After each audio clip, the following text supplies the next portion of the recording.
Hello everyone and welcome back to For All Humans. When it comes to pervasive misconceptions about Islam, there's no shortage of options to choose from.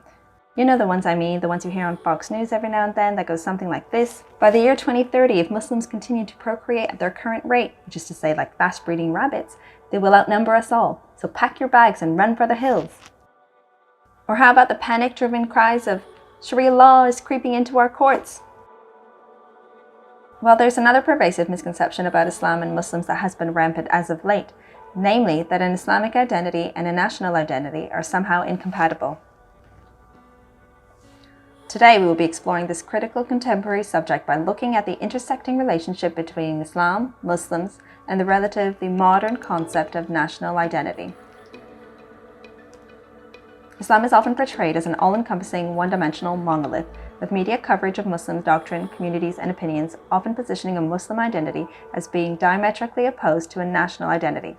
The notion that a Muslim religious identity is inherently a self-segregating one, which sits uncomfortably alongside a modern national identity, is widespread. But is it historically accurate? And more importantly, is it true of modern and long-standing Muslim communities living in the West?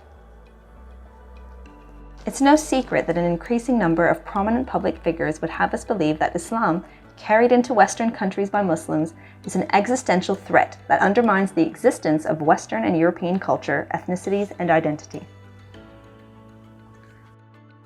But this particular fallacy should be distinguished from other expressions of Islamophobia and racism for a number of reasons.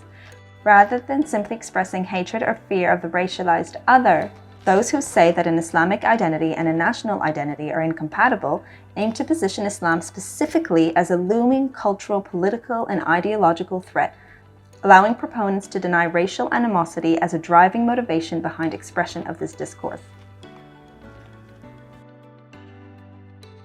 To understand this point better, we need to identify the often unspoken, underlying assumptions behind this discourse.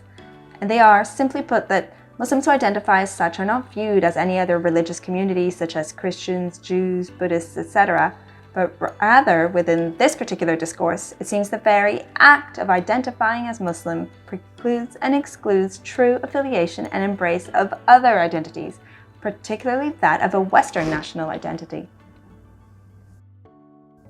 Therefore, the unspoken assumption is that, unlike British Jews or British Hindus, you can only really identify solely and exclusively as Muslim who happens to be living in Britain. Within this discourse, attempting to identify as a British Muslim or a Western Muslim of any kind for that matter is to live a contradiction in terms, with one identity directly threatening the other. Beyond the commonplace claims that Muslims were a physical threat in the aftermath of the 9/11 attacks, or that the religion of Islam breeds terrorists, the seeming irreconcilable differences between Muslim and national identity place ordinary Muslims as a threat to the civic body, simply by their existence within a non-Muslim population, rather than through their actions, real or imagined, in said terrorist plot. By positioning Muslim identity as incompatible with national identity, proponents are denying Western Muslim communities access to a shared civic identity and space, denying Muslim communities the ability to build spaces of mutual understanding and shared values. Now, let's not for a moment fool ourselves into thinking that this is merely some kind of theoretical or abstract discourse and debate. The impact of the situation has had some very real and tangible consequences. Public debates have shifted from terror-based surveillance and monitoring issues to more nefarious policing and regulating expressions of Muslimness. Most alarmingly, Denmark has enacted a series of laws seemingly aimed at forcibly assimilating its Muslim population through a range of child indoctrination programs. Yes, you heard that correctly. Child indoctrination programs in a modern, advanced European country in 2019. In Danish law, children specifically located within 25 low-income and overwhelmingly Muslim districts must be separated from their families for at least 25 hours per week, and this does not include nap time. The justification for this is that during these 25 hours, young children can be given mandatory instruction in Danish values. Now, I'm sure you'll agree that the narrative expressed thus far is striking. It suggests that there is something in Muslim identity that is at odds with national identity, and therefore a threat to our established national order and society. Muslims are a threat because their Muslim identity renders them inherently disloyal and alien, incapable of partaking in and enjoying the national identity that binds together other communities within the nation. So then what exactly does Islam have to say about this topic? When we turn to the key principles established in core Islamic texts, they deal with cultural distinctiveness and ethnic diversity in a clear and direct manner. An oft-cited verse of the Quran exemplifies this sentiment. O humankind, we have created you from a single pair, a male and female, then made you into nations and tribes in order that you come to know one another.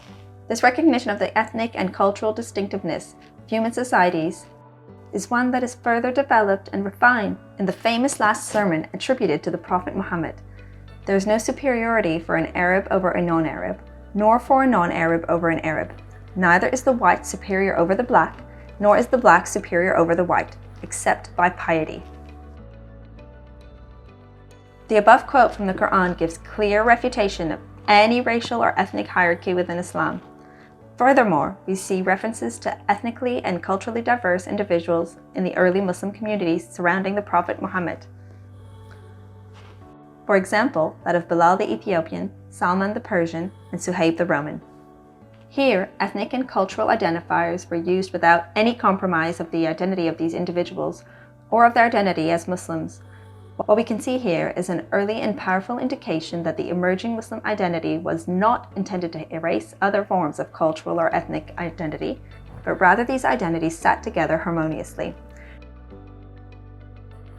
And if you look back in the history books, you will find that even with the rapid spread of Islam and the emergence of successive Islamic empires, the original identities of the nations in question very much remain dominant, present, and persistent.